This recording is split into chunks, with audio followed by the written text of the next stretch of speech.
Hello again. So, following straight after my top 15 Lucio Fulci films, here is my top 15 Dario Argento films. Now, Argento is my favorite director of all time, and something like 10 of his films would be my top 50 horror films of all time. So, this was a very, very difficult list to compile. There's nothing here that I dislike. I mean, really, he only has like two or three films that I really don't care for: Phantom of the Opera, Giallo, Dracula 3D. Okay, it's a fun watch in some car crashy kind of way. But anyway, so all of the films on this list I like to varying degrees. Most of them I love. Let me get straight on with it. Mother of Tears comes in at number 15. This is the third in his Three Mothers trilogy. And, by the time he made this, his powers were really starting to wane. It's very telling that he made this so many years after Inferno. It's almost like he just wanted to make something that he knew would get people to buy tickets to see it, because it isn't chock full of ideas like the other two films in the trilogy. It doesn't have the same visual flair, but it does have some startling sequences, especially at the end. I love that it's set in Rome. Rome is my favorite city in the world, and you get to see like St. Peter's Basilica and stuff. So that's fun. Dario Argento is perfectly fine in the role. So yeah, not bad. Just comes in at number 15, Mother of Tears. Number 14, The Card Player, a late giallo from him.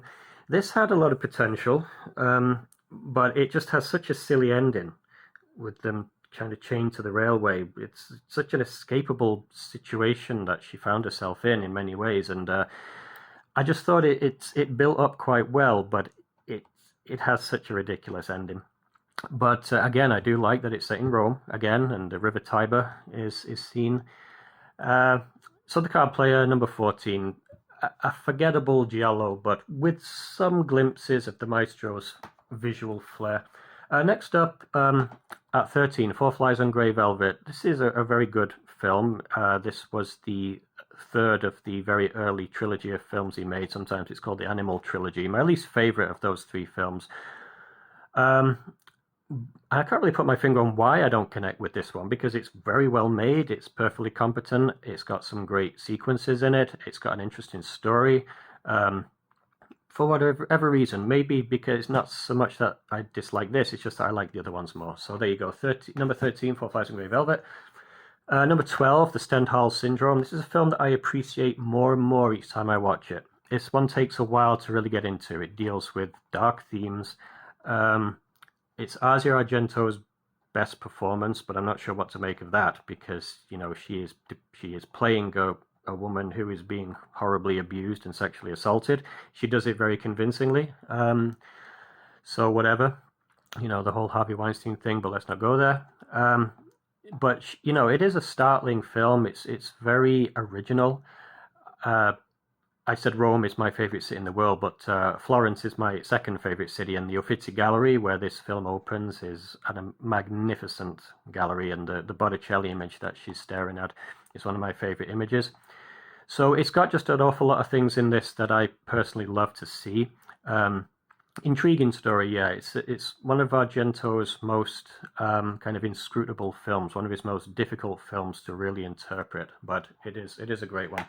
And then number 11, The Bird with the Crystal Plumage. This is one of the greatest debut films ever made. The fact that it's so low is just that I think that he would become even more brilliant than he was in this.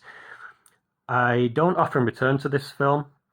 Once you know the story, I don't find that it has all that many sequences that I like to return to. But don't. This isn't my saying that this is in any way a poor film, because it absolutely isn't. Like I said, it's one of the great debuts of all time.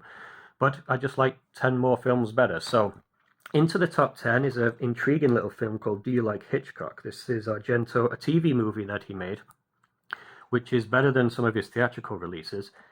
It's like an ode and an homage to Hitchcock, as the title suggests, in particular Rear Window.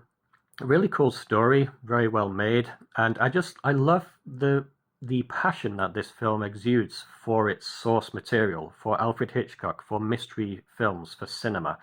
The guy works in a video shop, and there's lots of um, nods in the mise-en-scène on screen to Argento's heroes and influences and stuff like that, and his own films are actually there. There's a poster for The Card Player up in the shop window.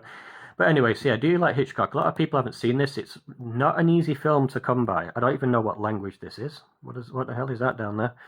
But whatever it is, I've got this foreign edition here, which is in English. But so there you go, number 10. Number 9, The Cat o' Nine Tails. I think that this is the best of the So-Called Animals trilogy. I love this. This is one of the most perplexing giallos ever made, because up until the last something like 30 seconds, you've got no idea what the hell's going on, and then the entire thing, all the different strands are just wrapped up at breakneck pace in the very last few frames.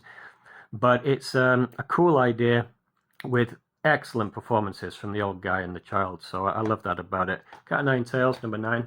Number 8 is a film that a lot of people dismiss, Sleepless, because they say it's just so derivative of his earlier and better work. It is. I agree with that. But if you're going to borrow from someone, you got to borrow from yourself when you are the absolute master.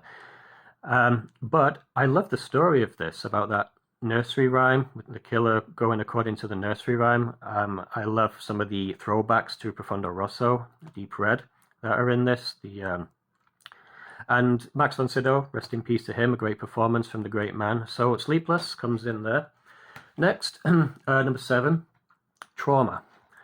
This was the first film Argento made in the USA, and this is a very aptly titled film, because this film takes a look at many different forms of trauma: physical, psychological, emotional, sexual. And another great performance by a teenage Dario Argento portraying a traumatized girl. And I'm not going to guess what kind of dynamic was going on between her and her father, but the things that he has her doing on camera are very odd to me, even here when she's like a teenager. But she does, like I said, she plays a troubled teen very well. Very sad at the end, because Argento puts in his anorexic, because this film has bulimia or anorexia as one of its themes, and one of Argento's children was suffering with that, and at the end there's that very odd sequence over the end credits involving his daughter dancing, looking painfully thin. She would die a few years later. So yeah, an odd film, and the motive for the killer is one of the darkest motives I've ever heard of in a giallo film.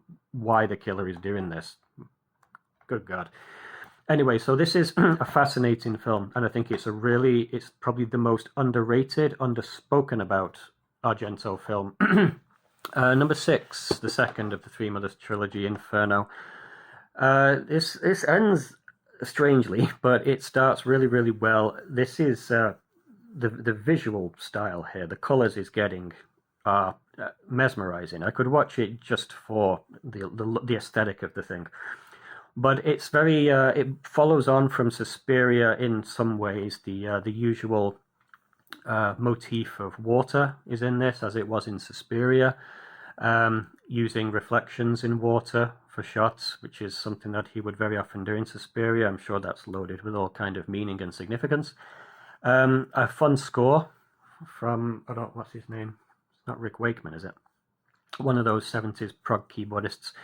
And yeah, anyway, so Inferno comes in at number 6. It's a a perplexing film, a baffling film. Don't really know what exactly is going on, but it's not the point. Like I said when I was doing my Fulci list, it's about the experience more than the narrative.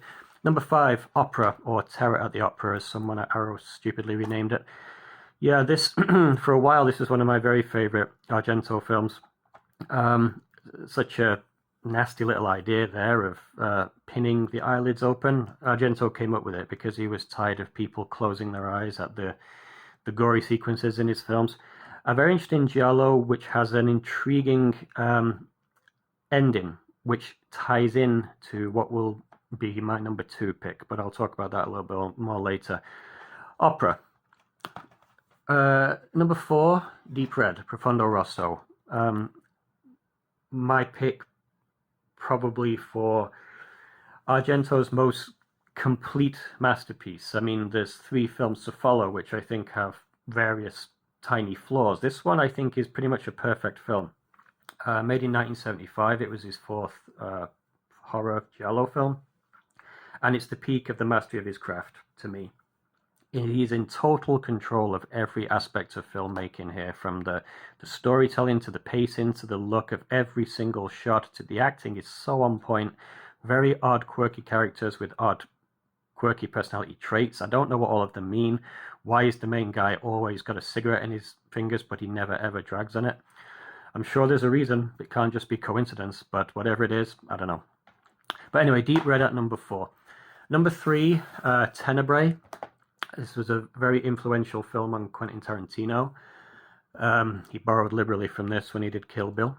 But this is such a complex film. This is Argento's densest film in terms of the imagery, in terms of the ideas, in terms of the visuals, how everything is doubled in this film. This does deal with the nature of duality, the duality of a man. And it's reflected in almost every single shot. He was so meticulous, Argento, in his early career. He had such an incredible attention to the tiniest details, which would be tragically lost in his later films. But his earliest films are just feasts for the eyes. Number 2, talk of a feast, Phenomena.